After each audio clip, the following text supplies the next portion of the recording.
کہ پاکستان اور میرے خیالات میں اس معاملے پر مماثلت پائی جاتی ہے۔ زاہد صاحب، آپ کی طرف آپ نے انور صاحب کی بھی گفتگو سنی، اور جہاں پر انور صاحب نے امریکی صدر کا جو انیشل جو ریاکشن تھا، جس میں ایک اسرائیل سے متعلق بھی جہاں پر انور صاحب بھی مینشن کرتے ہیں کہ it's not that there bad, یعنی کہ پاکستان جو ہے it's not that there bad with Israel, آلدو ہماری ایک بڑی اسٹیٹڈ پوزیشن ہے زاہد صاحب۔ دوسرا انہوں نے جو یہ بات کہی کہ دے سی واٹس گوئنگ آن جو ایران اسرائیل کے تناظر میں، and he agrees with me, یعنی کہ فیلڈ مارشل وہ کہتے ہیں کہ اگری کرتے ہیں مجھ سے، اتفاق کرتے ہیں۔ امریکہ کا جو سٹانس ہے زاہد صاحب وہ سب کے سامنے ہے اس موجودہ اس تناظر میں، اس کانفلکٹ کے۔ پاکستان ایران کے ساتھ سٹینڈ کرتا ہے، ہم نے اظہار یکجہتی کی ہے ان کے ساتھ۔ اس وقت امریکی صدر کے اس بیان کو ایک دیکھا جائے کہ یہ کیونکہ وہ ان کے حوالے سے ہمیشہ ڈونلڈ ٹرمپ کے حوالے سے کہا جاتا ہے کہ وہ بڑا کنفیوز کرنے کی کوشش کرتے ہیں، کانفلیٹ کرتے ہیں، کیا ایسا ہی ہے؟ دیکھیں، جیسے انور نے بتایا کہ انہوں نے ایران سے بات کی، لیکن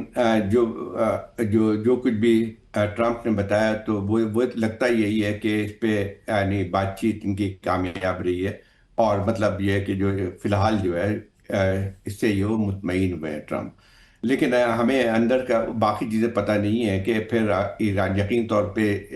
لگتا یہی ہے کہ ایران اور جو اسرائیل کی اس وقت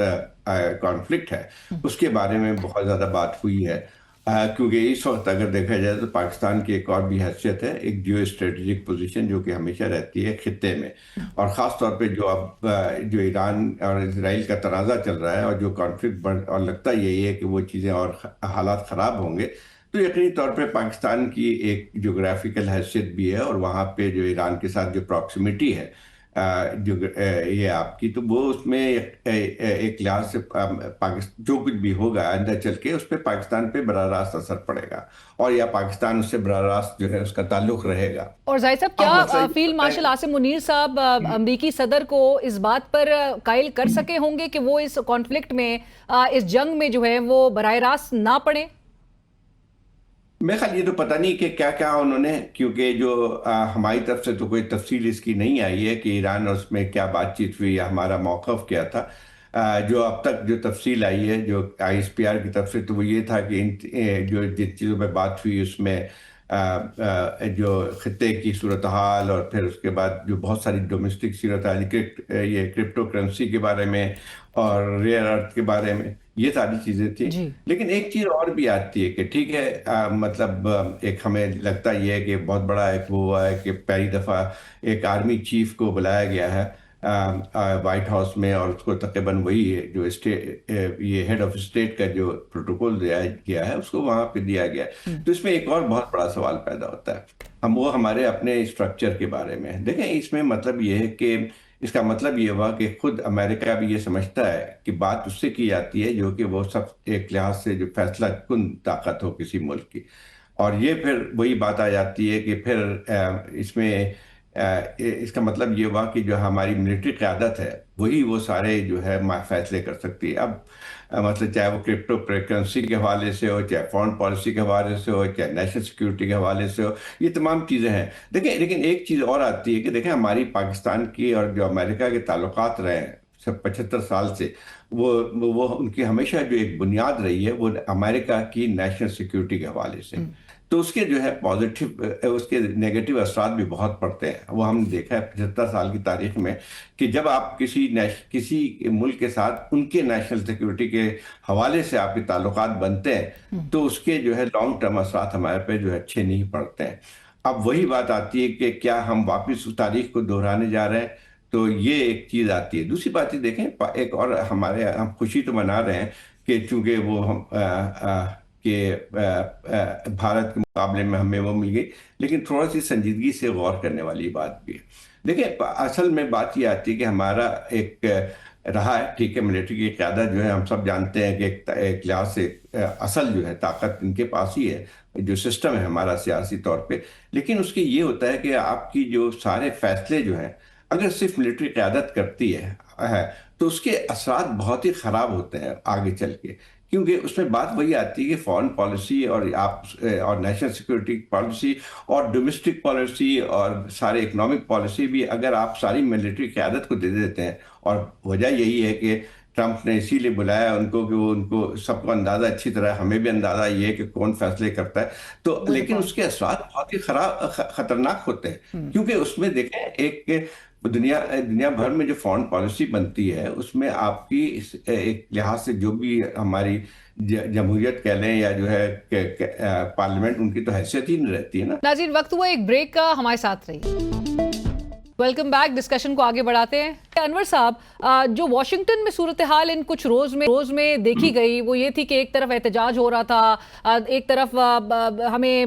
جو فیلڈ مارشل ہیں وہ خطاب کرتے ہوئے بھی دکھائی دے رہے تھے، اور جو ڈائسپورا تھا اس کے ذرا تاثرات کے حوالے سے آپ کی لوگوں سے بات ہوئی ہوگی. وہ ڈائسپورا، پاکستانی ڈائسپورا جس کا ایک سائزبل چنک ہمیں نظر آتا ہے پاکستان میں جو موسٹ پاپولر پارٹی ہے اس کی سپورٹ میں وہاں پر موجود ہے، اور جنہوں نے ٹرمپ کی کیمپین میں بھی کافی پیسہ صرف ان ہوپس پہ لگایا تھا، اس امید پہ لگایا تھا کہ ٹرمپ کے ری الیکشن کے بعد وہ کوئی نہ کوئی کردار ادا کریں گے عمران خان صاحب کی رہائی سے متعلق. سو وہ ڈائسپورا اس کا کیا رد عمل تھا؟ دیکھیں،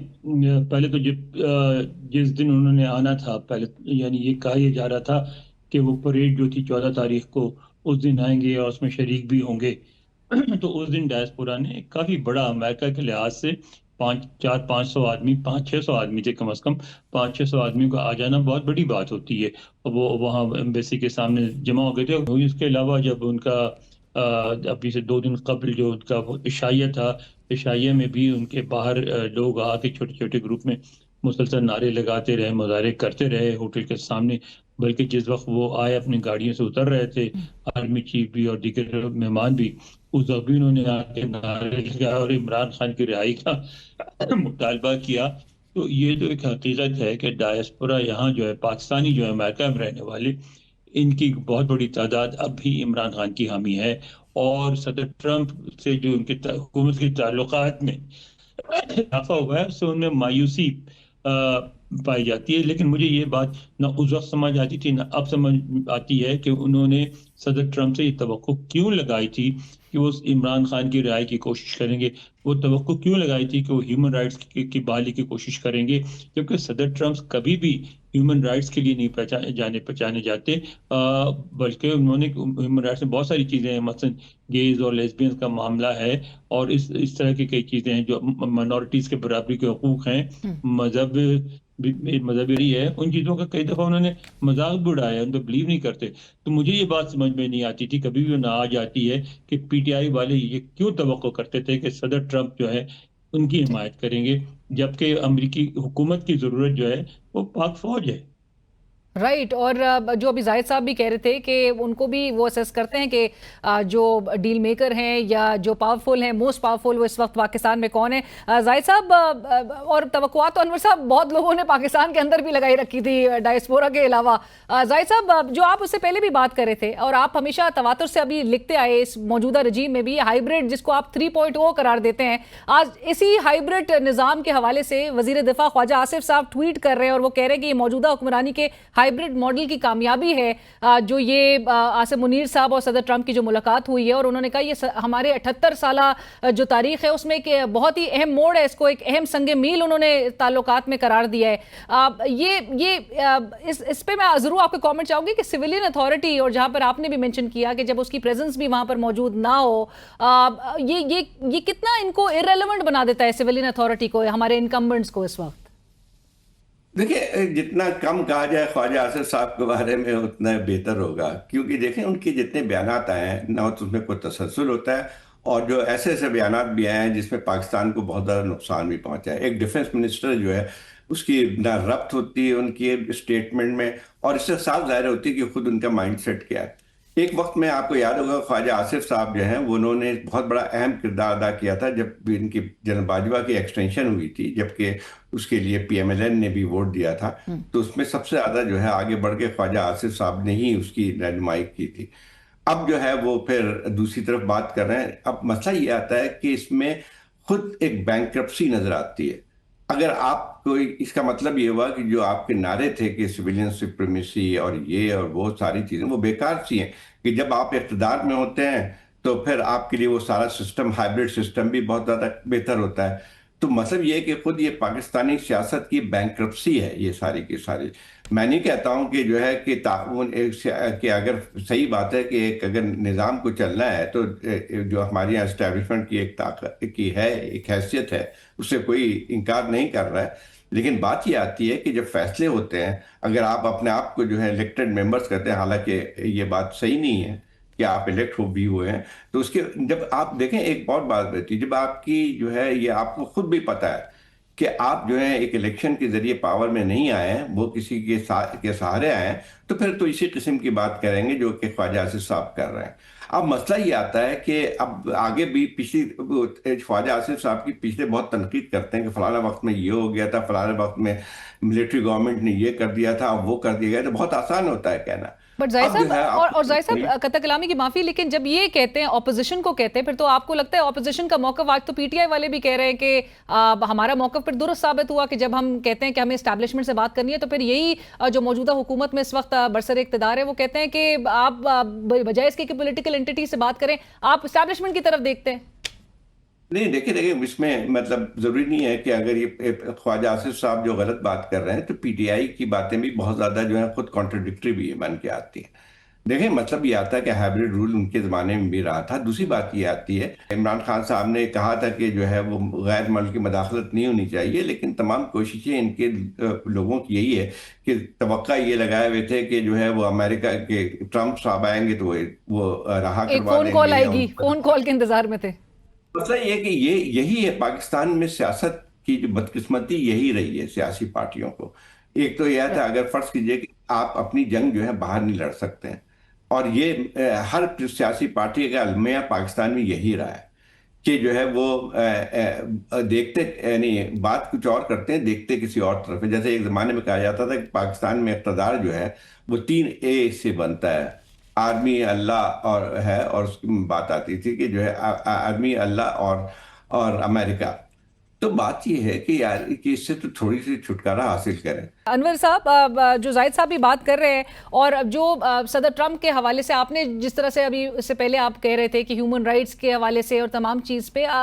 صدر ٹرمپ کی ایک بہت ہی ایک اسٹیٹڈ پوزیشن نظر آئی ہے. ان کے لیے جو تعلقات ہیں وہ بڑے ٹرانزیکشنل تعلقات ان کے ساتھ ہوتے ہیں، جہاں پر وہ ایک ڈیل میکر ضرور ہیں اور وہ تب تک آپ کے ساتھ ڈیل کرتے ہیں جب تک آپ ڈیلیور کر سکیں. تو پاکستان کے کانٹیکس میں یہ تاثر اب لیا جا رہا ہے کہ پاکستان جو ہے وہ ڈیلیور کرے گا، اشور کرے گا ان کو. دیکھیں مجھے یہ بتائیں کسی 2 ممالک کا نام بتائیں جن کے تعلقات جو ہیں ٹرانزیکشن نہ ہو. آپ کچھ لو اور کچھ دو کی بنیاد پر تعلقات ہوتے ہیں. کسی زمانے میں چینی ہندی بھائی بھائی ہوتا تھا. اب چونکہ براہ راست مفادات کا ٹکراؤ ہے انڈیا اور چائنا کا، اس لیے پاک چین بھائی بھائی ہیں. اور اگر چائنا ہمارا اتنا قریبی دوست ہے تو وہ اس لیے ہے کہ اس کے بہت قریبی مفادات پاکستان سے وابستہ، اور ہم چائنا کے اتنے قریبی دوست اس لیے ہیں کہ ہمارے بہت قریبی مفادات چائنا سے وابستہ ہیں. تو ہیونگ سیڈ دیٹ، یہ بات آپ کی بالکل صحیح ہے کہ ماضی میں جو ہمارا تجربہ رہا اس پہ ہمیں امریکہ سے شکایت ہیں، اسی طرح امریکہ کو ہم سے شکایت ہے. وہ یہ کہتے ہیں کہ یہ امداد ہم سے لیتے تھے اور یہ طالبان کو سپورٹ کرتے تھے. طالبان ان کے ہاں جا کے ان کے قبائلی علاقوں میں پناہ لیتے تھے، پاکستان کے اسپتالوں میں علاج کرواتے تھے، اور آ کے پھر افغانستان میں ہم سے لڑتے تھے. ہم ظاہر اس کی ہم تردید کرتے ہیں، لیکن امریکہ میں اگر آپ عام لوگوں سے بھی بات کریں تو یہی سمجھتے ہیں کہ پاکستان نے امریکہ کا نہیں طالبان کا ساتھ دیا. تو یہ شکایت 2 طرفہ ہیں. بات ساری مفادات کی ہوتی ہے. اگر امریکہ اس وقت محسوس کر رہا ہے کہ اس کا مفاد اس میں ہے کہ پاکستان سے بھی تعلقات اچھے ہونے چاہیے، تو ہمیں بھی اس موقع کا فائدہ اٹھانا چاہیے اور ہمیں بھی ٹرانزیکشنل بننا چاہیے. اگر اس دنیا میں ہم ٹرانزیکشنل نہیں ہوں گے تو ہم سروائیو بھی نہیں کر سکتے. ایبسلیوٹلی. تھینک یو سو مچ زاہد حسین صاحب، انور اقبال صاحب، بہت شکریہ. پروگرام میں وقت ہوا ایک بریک کا، ہمارے ساتھ رہیے. ہمیں اسٹوڈیوز میں جوائن کر رہے ہیں سینئر ماہر قانون بیرسٹر سعد رسول صاحب. السلام علیکم، تھینک یو فار جوائننگ اس. اور ہمارے ساتھ پینل میں موجود ہیں صدر اسلام آباد ہائی کورٹ بار ایسوسی ایشن جناب واجد گیلانی صاحب. گیلانی صاحب السلام علیکم، آپ کا بھی بہت شکریہ. سعد صاحب، 3-2 کے اکثریتی فیصلہ جو ہے یہ جو سامنے آیا ہے، what do you make of this؟ دیکھیے سب سے پہلے تو میم گزارش یہ ہے کہ تقریباً سب کو پتا تھا کہ یہی فیصلہ آ رہا. اب اس کے اندر کیا ڈھکی چھپی بات ہے؟ گیلانی صاحب بھی بیٹھے ہوئے ہیں، ان کو وہ بھی اس بات کی تصدیق کریں گے کہ جس طرح یہ نظام چل رہا ہے 26th امینڈمنٹ کے بعد کوئی بھی ایسا میجر، اور میں اس کی نوید یہ دوں کہ 26ویں ترمیم سے پہلے 12 جولائی کے فیصلے تک سپریم کورٹ کے پاس یہ ٹریجیکٹری تھی، انڈیپینڈنس تھی کہ وہ حکومت وقت اور جو اس وقت طاقت کا سٹرکچر ہے اس کے خلاف فیصلہ دے سکتی ہے. دونوں سائڈ کی بات سنی جائے گی. آپ کو یاد ہے 12 جولائی جو مخصوص نشستوں والا فیصلہ ہے وہ 8-7 سے افیکٹولی سپلٹ ہوا. اگر اس کو ایک پرٹیکولر تنازع سے دیکھا جائے، دونوں سائڈز کی بات سنی جاتی ہے، دونوں سائڈز اپنے اپنے متعلقہ دلائل دیتے ہیں. جج صاحبان جو ایک سے کنونسڈ ہوں وہ اس کا فیصلہ کر دیتے ہیں، دوسری سائڈ سے ہوں تو اس کے حق میں فیصلہ کر دیتے ہیں. لیکن 26ویں ترمیم کے بعد سے، یعنی اکتوبر 2024 کے بعد سے اب ہم جون کے تقریباً اینڈ پہ پہنچنے والے ہیں، ایک بھی ایسا فیصلہ نہیں ہے جو کہ سپریم کورٹ کے آئینی بینچ سے یا کسی بھی ہائی کورٹ کے آئینی بینچ سے حکومت وقت کے خلاف آیا ہو. کوئی فیصلہ نہیں، ایسا کوئی فیصلہ نہیں ہے. اور گیلانی صاحب جو اگلے فیصلے ہوں گے وہ بھی آپ کو نظر آ رہے ہیں اسی قسم کے. میں صرف اتنی سی دلیل دوں کہ گیلانی صاحب کیونکہ مجھ سے سینئر وکیل ہیں تو یہ اگر کوئی اس طرح کا فیصلہ بتا سکتے ہیں تو ضرور بتائیں کہ کوئی فیصلہ نہیں ہے 26ویں ترمیم کے بعد جو آئینی بینچ سپریم کورٹ نے یا آئینی بینچ ہائی کورٹ کسی نے سنا اور جو حکومت وقت کے خلاف فیصلہ آ جائے. اسی نوید کے اندر کیونکہ اس میں حکومت کا ایک فیصلہ تھا کہ ہم ججز کو ٹرانسفر کر کے ان کو سینیورٹی کے مطابق ایکٹنگ چیف جسٹس اور دیگر چیزیں چلائیں گے، تو آج کے فیصلے نے جو بنیادی چیز کی وہ یہ کہ حکومت کے اس ارینجمنٹ کو ڈسٹرب نہیں کیا. آج بھی جسٹس ٹوگر ایکٹنگ چیف جسٹس ہیں، باقی ججز کی سینیورٹی جس طرح ڈٹرمن کی گئی تھی اپ انٹل پریزیڈنٹ اس کو ریفر کیا گیا، پریزیڈنٹ کو ریمانڈ کیا گیا اور کہا کہ اگر پریزیڈنٹ فیصلہ نہیں کرتا، بائی دی وے پریزیڈنٹ کا فیصلہ کرنے پہ کوئی ٹائم لائن نہیں ہے، اگر پریزیڈنٹ اگلے 2 سال بھی فیصلہ نہ کرے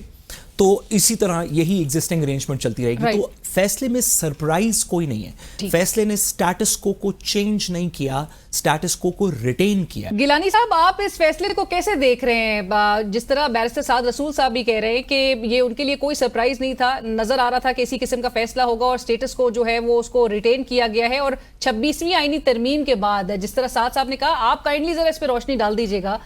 کہ کیا کوئی ایسا فیصلہ آیا ہے جو کہ آئینی بینچ آئینی کورٹ کی طرف سے موجودہ ایگزیکٹو کے خلاف؟ دیکھیں میڈم، بات یہ ہے کہ جو آرٹیکل 200 ہے ٹرانسفر آف ہائی کورٹ ججز کا، ٹھیک ہے جی، تو اس میں تو کوئی ایسا ابہام نہیں ہے کہ کسی دوسری کورٹ سے جو ہے وہ کسی سیکنڈ ایک کورٹ سے دوسری کورٹ میں کوئی ججز ٹرانسفر نہ ہو سکیں، ٹھیک ہے جی. تو اس میں یہ جو آرٹیکل 200 ہے اس کا آپ سب سیکشن 2 بھی دیکھ سکتی ہیں اور 3 بھی دیکھ سکتی ہیں، جس میں انہوں نے یہ واضح کہا ہے کہ کسی بھی ریزن پر بھی کوئی نمبر آف ججز بڑھانے کے لیے ہائی کورٹ جو ہے وہ چیف جسٹس اور وہ جو بھی ریکوائرمنٹ ہوگی ججز کی وہ اس کو پورا کرنے کے لیے ججز کو جو ہے وہ ان کی تعداد کو بڑھا سکتے ہیں. گیلانی صاحب، آج ہی اختلافی نوٹ میں جسٹس نعیم نے اور جسٹس شکیل احمد صاحب نے لکھا کہ وہ تو اب ریڈنڈنٹ ہو گیا ہے آرٹیکل 175A. جی وہ ڈیفینیٹ ان کی ظاہر ہائی کو سپریم کورٹ کے ججز ہیں، ان کی رائے کو تو ہم جو ہے نا وہ نہیں کچھ کہہ سکتے، لیکن بہرحال جو چیز ہے کہ وہ جو 175A کی جو ہے نا آپ اس کو دیکھیں گے بڑے غور سے مطالعہ جب کریں گے تو دیکھیں پہلے یہ ہوتا تھا کہ جوڈیشل کمیشن جو ہے وہ ججز پر مشتمل ہوتا تھا اور اس میں لا منسٹر ہوتے تھے، اٹارنی جنرل ہوتے تھے اور ججز ہوتے تھے، اور اس میں جو ہے پاکستان بار کونسل کا ایک نمائندہ ہوتا تھا اور پروونشل بار کونسل کا ایک نمائندہ ہوتا تھا. اب یہ ہے کہ اس میں انہوں نے انکریز کیا اور انکریز کرنے میں جو پارلیمنٹیرین ہیں ان کو اس میں شامل کیا گیا ہے. اب بات یہ ہے کہ ایک سیٹ آف جوڈیشل کمیشن کا الگ بنانا، پارلیمانی کا الگ بنانا وہ درست نہیں تھا. یہ جو انہوں نے بنایا تھا یہ میرا جو ویو ہے اس کے مطابق یہ درست انہوں نے بنایا تھا، لیکن یہ ہے کہ اس کو آگے لے کے جانا ہے اور اب ہم دیکھ رہے ہیں اس سے کچھ نقصانات بھی ہیں اور کچھ فائدے بھی ہیں، ٹھیک ہے نا جی. نقصانات یہ ہیں، فائدے یہ نقصانات یہ تھے کہ پہلے زیادہ ججز جو تھے وہ ان کی یہ تمنا یہ ہوتی تھی کہ ان کے چیمبر سے ان کے اپنے عزیزوں اقارب کو جو نا اس میں ایلیویشن دی جائے. اب یہ ہے کہ اس میں جب پارلیمنٹیرین کا انٹرفیئرنس وہاں پہ آئی تو کچھ لوگ میرٹ میں بھی اس میں آ رہے ہیں جو عام جو لائرز ہیں جن کا کوئی ججز کے ساتھ کوئی ریلیشنز نہیں ہوتا یا کوئی اور معاملات نہیں ہوتے، ان کو میرٹ پہ بھی وہ انہوں نے ان کو رکھا. گیلائی صاحب، آپ کی یہی بات میں سعد رسول صاحب کی طرف لے کے جانا چاہوں گی. 18ویں ترمیم سے پہلے جوڈیشل اپوائنٹمنٹ پروسیس کا طریقہ یہ تھا کہ الجہاد ٹرسٹ کیس کے نیچے چیف جسٹس پاکستان کا اختیار تھا کہ وہ کسی کو جج لگا سکے. یہ بات ہوئی کہ اس کو کسی پلورالٹی کے اندر آنا چاہیے، یعنی کہ ایک شخص کے پاس یہ اختیار نہیں ہونی چاہیے، کسی کمیٹی کے پاس ہونا چاہیے. جو 18ویں اور 19ویں ترمیم کے نیچے جوڈیشل کمیشن بنایا گیا، اس میں ججز جو کہ کسی پولیٹیکل پارٹی کا حصہ نہیں ہوتے، جو کہ سب سے بہترین جانتے ہیں کہ کون سا وکیل ان کے سامنے پیش ہوتا ہے، وہ کتنے عرصے سے ہوتا آ رہا ہے. جو سپریم کورٹ کے ججز ہیں جو جوڈیشل کمیشن کا حصہ ہیں، وہ 15-20 سال سے ججز ہیں. ان کی میجورٹی دی گئی، ان کو کہا گیا کہ آپ کی میجورٹی کا ایک کمیشن انڈیپینڈنٹلی فیصلے کر دے کہ ججز کس کو لگنا چاہیے. 26ویں ترمیم نے اس کو بڑی فنڈامنٹلی چینج کیا. 26ویں ترمیم نے یہ کہا، جس کی ابھی سر سپورٹ کر رہے تھے، 26ویں ترمیم نے کہا کہ ایسے تمام مقدمات، سب سے پہلے تو کہا کہ جوڈیشل کمیشن کے اندر اب سیاسی لوگوں کی میجورٹی ہوگی، یعنی کہ حکومت کے اپوائنٹڈ یا نامنیٹڈ لوگوں کی میجورٹی ہوگی، صرف جوڈیشری کی میجورٹی نہیں ہوگی. تو اس کے اندر ایک پولیٹیکل ٹینج آ گیا. ساتھ ہی ساتھ یہ کہا کہ جو آئینی مقدمات ہیں، جیسے کہ یہ بھی ایک آئینی مقدمہ ہے جس میں ایک فریق حکومت ہو. آئینی مقدمے کی ایک ڈیفینیشن یہ ہے کہ آئینی مقدمے میں ایک فریق ہمیشہ حکومت ہوتی ہے. میں وہ آئینی مقدمہ ہیبیس کا پولیس کے خلاف فائل کروں تو بھی ایک فریق حکومت ہے پولیس، میں نادرا کے خلاف فائل کروں تو بھی ایک حکومت ہے نادرا یعنی کہ حکومت، میں انٹیریئر منسٹری کے خلاف فائل کروں، میں کسی کے خلاف بھی فائل کروں، جن مقدمات میں ایک فریق حکومت خود ہے، اس میں 26ویں ترمیم نے کہا کہ وہ فریق بیٹھ کے جوڈیشل کمیشن میں فیصلہ کرے گا کہ میرا مقدمہ کون سنے گا. ایسے پاکستان کی تاریخ میں نہیں، دنیا بھر کی تاریخ میں کوئی ایسا نظام نہیں ہے، ایک بھی ایسی کانسٹیٹیوشنل ڈیموکریسی نہیں ہے جس میں فریق کے پاس یہ اجازت ہو، حکومت بینگ دا فریق ان کانسٹیٹیوشنل کیسز، کہ اس کے پاس اجازت ہو کہ جتنے بھی مقدمات میرے بارے میں سنے جائیں گے وہ میں ڈٹرمن کر دیتا ہوں کہ یہ کون سا بینچ سنے گا. اسی کو تھوڑا سا آگے ایکسٹینڈ کیا اس کیس کے اندر کہ جب حکومت کو لگا کہ ہمارے حق کے فیصلے نہیں ہو رہے یا ہماری مرضی کے فیصلے نہیں ہو رہے، نہ صرف کے فیصلے نہیں ہو رہے، اب تو سپریم کورٹ کے ججمنٹ کا حصہ ہے کہ اسلام آباد ہائی کورٹ کے ججز نے کہا کہ نہ صرف کہ ہم ایک تو نہ تو اسلام آباد ہائی کورٹ سے حکومت کی مرضی کے فیصلے ہو رہے تھے، بلکہ ججز نے یہ کہنا شروع کر دیا کہ ہمیں انفلوئنس کیا جا رہا ہے، ہمیں براؤ بیٹ کیا جا رہا ہے، ہمیں کسی طریقے سے ہمیں زور زبردستی ہمارے سے فیصلے لینے کی کوشش کی جا رہی ہے. جب حکومت نے دیکھا کہ نہ یہاں سے فیصلے ہمارے حق میں ہو رہے ہیں بلکہ اوپر ایلیگیشن لگی ہے، تو مائنورٹی ججمنٹ جو جسٹس افغان کی ہے وہ یہ کہتی ہے کہ ایک میلافائڈے، انہوں نے الفاظ یوز کیے میلافائڈے، کہ ایک میلافائڈے طریقے سے اسلام آباد ہائی کورٹ کے اندر اس ٹیمپرمنٹ کو کہ جو ججز بار بار خط لکھ رہے تھے، کہہ رہے تھے کہ ہمیں انفلوئنس کیا جا رہا ہے، ان کو ریپلیس کر کے گورننس سٹرکچر کو ایک اور نظام سے چلانے کے لیے یہ اپوائنٹمنٹ کی گئی. جو ابھی سر نے بات کی کہ آرٹیکل 200 جس کے نیچے ٹرانسفر ہوتی ہے ججز کی، اس کے آرٹیکل 1, 2, 3 کو اکٹھے پڑھیں، ابھی سر نے کہا تو نعیم افخر اخوان صاحب بھی یہی کہتے ہیں مائنورٹی ججمنٹ میں، اٹارنی جنرل نے کنوے کر دیا تھا. میں گزارش کروں کہ وہ کہتے ہیں کہ اس کو اکٹھے پڑھیں گے تو پتہ چلے گا کہ یہ ٹیمپرری اپوائنٹمنٹس ہیں، یہ پرماننٹ نہیں ہے. اور اگر آپ نے پرماننٹ بھی کرنا تھا تو آپ کو یہ ڈیکلریشن دینی چاہیے تھی کہ ہم پرماننٹ اپوائنٹمنٹ کرنا چاہتے ہیں، پریزیڈنٹ کو اکارڈنگلی آپ بتاتے. وہ اپنی ججمنٹ میں کہتے ہیں کہ اٹارنی جنرل صاحب کی باتوں سے پتہ چلا، اٹارنی جنرل صاحب کی باتوں سے تو بہت کچھ آج کل پتہ چل رہا ہے، پتہ چلا کہ نہ صرف کہ پریزیڈنٹ کو پراپرلی بریف نہیں کیا گیا تھا کہ یہ پرماننٹ ہے، بلکہ ان کو یہ بھی نہیں بتایا گیا تھا کہ اس میں سینیورٹی کیا ہوگی، یہ ساری چیزیں بعد میں ڈٹرمن کر لی. میں اس میں آخری گزارش کرتا چلوں، جسٹس یحییٰ افریدی نے جوڈیشل کمیشن میں کہا خود کہ جب ان سے کنسلٹیشن ہوئی، یعنی کہ چیف جسٹس پاکستان سے کنسلٹیشن ہوئی، اس وقت بھی سینیورٹی کے اوپر کوئی بات نہیں ہوئی، ان کو نہیں بتایا گیا کہ سینیورٹی کیا ہوگی. خوب پردہ ہے، چلمن سے لگے بیٹھے ہیں، صاف چھپتے بھی نہیں، سامنے آتے بھی نہیں. آپ کے خیال میں گیلانی صاحب یہ کس طرح اشارہ کیا جا رہا ہے، اور کیا اب اس طرح کے اشعار اس طرح کے فیصلوں میں اب لکھا جانا ہمیں کیا بتا رہا ہے، ہمارے ناظرین کو کیا بتا رہا ہے، اور جس عدلیہ کے اندر کی ایک ڈسکارڈ ہے، جو ایک فرکشن ہے، وہ کتنی عیاں ہو گئی ہے؟ دیکھیں یہ تو جتنے بھی ڈیسیژنز ہوتے ہیں، فیصلے ہوتے ہیں، ان میں دیکھیں نا 2-3 کی اکثریتی رائے سے فیصلہ کیا ہوا ہے. تو یہ اتنا بڑا گیپ نہیں ہے اس حوالے سے دیکھا جائے تو، ٹھیک ہے نا جی. دوسری بات یہ ہے کہ وہ فیصلے میں انہوں نے جو شیئر لکھا ہے وہ تو وہ خود ہی اس کو ایکسپلین کر سکتے ہیں. بات یہ ہے کہ جو آرٹیکل 200 کو جیسے سر نے یہ کہا ہے کہ اس کو ملا کے پڑھا جائے تو اس میں جو ہے وہ کسی حد تک وہ چیزیں ان کی جو ہے نا وہ سیکنڈ کی جا سکتی ہیں، ٹھیک ہے. لیکن چونکہ یہاں پہ یہ چیز تھی کہ ججز کی ٹرانسفر کا ایشو تھا صرف. گیلانی صاحب، آپ کو نہیں لگتا کہ کیونکہ آئین میں اوتھ کے اندر ہائی کورٹ کا نام لکھا ہوا ہے کہ اسلام آباد ہائی کورٹ کا اوتھ واپس اٹھانا پڑے گا، آپ کیونکہ سینئر قانون دان بھی ہیں ذرا اس پہ تھوڑی وضاحت کر دیجیے. دیکھیں بات یہ ہے کہ جو اکارڈنگ ٹو مائی ویو جو چیزیں ہیں وہ تو کوئی اس میں ابہام نہیں ہے،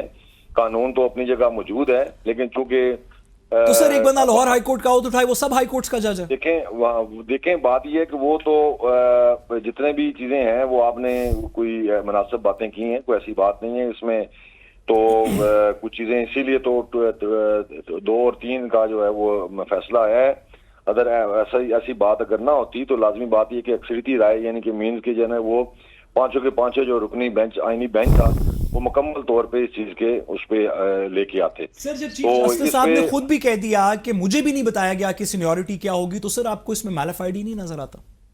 دیکھیں اب میلافائڈی ججز کی فیصلوں پر تو ہم یہ نہیں کہہ سکتے کہ انہوں نے کہیں میلافائڈی. سر ایگزیکٹو فیصلہ ہے نا، یہ جوڈیشل فیصلہ تو نہیں ہے نا، ایک ایگزیکٹو فیصلہ ہے کہ آپ جج کو ٹرانسفر کر دیں گے، اس میں میلافائڈی کیوں نہیں ہو سکتا؟ دیکھیں جس وقت فیصلہ آ جاتا ہے یہ تو میرے نزدیک تو یہ کنٹیمپٹ بھی بنتی ہے کہ ہم ان کو یہ کہیں کہ آپ نے یہ غلط فیصلے کیے. سر سپریم کورٹ کی کنٹیمپٹ تو اب ختم ہوگی نا، 12 جولائی کا فیصلہ آج تک امپلیمنٹ نہیں کیا، سپریم کورٹ کے فیصلوں کی کنٹیمپٹ تو اب نہیں ہوتی. اگر کسی کو اس فیصلے پہ ہمیں اگر اعتراض ہو سکتا ہے تو ہم ریویو میں بھی جا سکتے ہیں، یہ ریویو میں لوگ جا سکتے ہیں جو پٹیشنر تھے اس میں سے. آپ کو اس کو تھوڑا ایکسپلین کروں، ایک چھوٹی سی بات جو اس کے اندر ایکچوئل مسچف ہے، اور ہم ان متعلقہ ججز کی بات نہیں کریں گے، صرف پرنسپل پہ بات کریں. ہم جسٹس ڈوگر کی، جسٹس سومرو وغیرہ کی بھی بات نہیں کریں، اگر پرنسپل پہ بات کریں. آپ ایک جج کو لیٹ سے سندھ ہائی کورٹ سے نمبر 10 سے اٹھائیں، نمبر 20 سے اٹھائیں، لاہور ہائی کورٹ سے نمبر 30 سے اٹھائیں، آپ انہیں اسلام آباد لے آئیں یا بلوچستان لے جائیں جہاں پہ وہ سینئر ہو جائیں، لیٹ سے نمبر 3 ہو جائیں، نمبر 2 ہو جائیں، آپ انہیں چیف جسٹس لگا دیں. ابھی ان کی باری اگلے 10 سال نہیں آنی تھی اپنے متعلقہ ہائی کورٹ میں. لیٹ سے لاہور ہائی کورٹ سے کوئی نمبر 15 سے ہو یا 20 سے ہو تو اس کے اوپر بھی 15-20 جج ہیں. آپ اس کو ٹرانسفر کر کے اسلام آباد لے کے آئیں، چیف جسٹس لگائیں، سال ایک چیف جسٹس رکھ کے سپریم کورٹ لے جائیں. تو وہ جتنے لاہور ہائی کورٹ کے جج تھے جو ان سے سینئر تھے، جنہوں نے سینئر رہنا تھا، جو سپریم کورٹ بھی سینئر ہوتے، وہ سارے ان سے جونیئر ہو گئے ایک لمحے کے اندر. کیونکہ وہ کام جو آپ ڈائریکٹلی نہیں کر سکتے تھے کہ آپ ایک جونیئر جج کو لاہور ہائی کورٹ میں سپریم کورٹ نہیں لے کے جا سکتے تھے، آپ نے پہلے تھوڑی دیر کے لیے ٹرانسفر کیا، 6 مہینے کے لیے، پھر اس کو سپریم کورٹ لے گئے. اگر یہ دروازہ کھل گیا براڈر انٹینشنز آپ کو یہی نظر آ رہی ہیں. ہوگا یہ کہ آپ ایک ایڈیشنل جج کو سندھ ہائی کورٹ کے اندر لے کے آئیں گے، آپ اس کو تھوڑی دیر بعد ٹرانسفر کر دیں گے، وہ لیٹ سے کنفرم ہو جاتے ہیں سال 1.5 سال بعد، آپ اس کو ٹرانسفر کر دیں گے بلوچستان میں جہاں پہ وہ ٹاپ 3 میں سینئر میں ہوں گے. آپ ان کو 1 سال کے لیے چیف جسٹس لگائیں گے اور 3 سال بعد ہائی کورٹ کے اندر ہی، مطلب 2 سال سندھ ہائی کورٹ میں کر لیا، سال بلوچستان کے اندر کر لیا، اسلام آباد میں کر لیا، آپ انہیں سپریم کورٹ لے جائیں. اب وہ تمام لوگ جو ہر اپنی اپنی ہائی کورٹس میں تھے، جو سینئر تھے، جن کی ایکسپیکٹیشن تھی کہ ہم اس سے پہلے پہنچیں گے سپریم کورٹ، ہم چیف ان سب کو آپ نے سرکموینٹ کر دیا. وہ کام جو ڈائریکٹلی آپ کر نہیں سکتے تھے وہ انڈائریکٹلی کر دیا. اور میں یہ پورے پروسیس کو جو ہے وہ بائی پاس کر کے رولز کو جو ہے وہ رولز کے اگینسٹ جا کے چینج کر کے یہ سب کچھ کیا جائے گا. دیکھیں جی بات یہ ہے کہ اب یہ ججمنٹ آ چکی ہے، ڈیفینیٹ یہ کہ اب اس ججمنٹ کے مطابق ہی فیصلہ انہوں نے آگے چلنا ہے، اس معاملات کو لے کے جانا ہے. آپ سپورٹ کرتے ہیں؟ دیکھیں سپریم کورٹ کا کوئی بھی فیصلہ ہوتا ہے اس کو ہر وکیل کو وہ اس کو سپورٹ کرتا ہے. 12 جولائی کا بھی فیصلہ تھا نا، پھر نہیں سپورٹ کیا گیا. الیکشن کر دینے کا وقت پہ بھی فیصلہ تھا، نہیں سپورٹ کیا گیا. صرف یہ والا فیصلہ سپورٹ ہو رہا ہے سر؟ نہیں، جو فیصلہ جات ہائی کورٹ سے آتے ہیں یا سپریم کورٹ سے آتے ہیں، ڈیفینیٹ اگر کوئی کسی پارٹی کو اس پہ اعتراض ہوتا ہے یا اس پہ امپیون کرنا چاہتا ہے تو اپیلنٹ فورم پہ وہ جاتے ہیں. ڈیفینیٹ یہ ہے کہ اس میں آگے جو ریویو ہے، پٹیشن ہے، وہ جو متاثرہ فریق ہیں وہ ان میں فائل کریں گے. تو وہاں سے اگر کوئی چیز ان کو ملنی ہوئی تو وہاں سے ان کو ریلیف مل جائے گا. میری تو یہی اتنی سی گزارش ہے.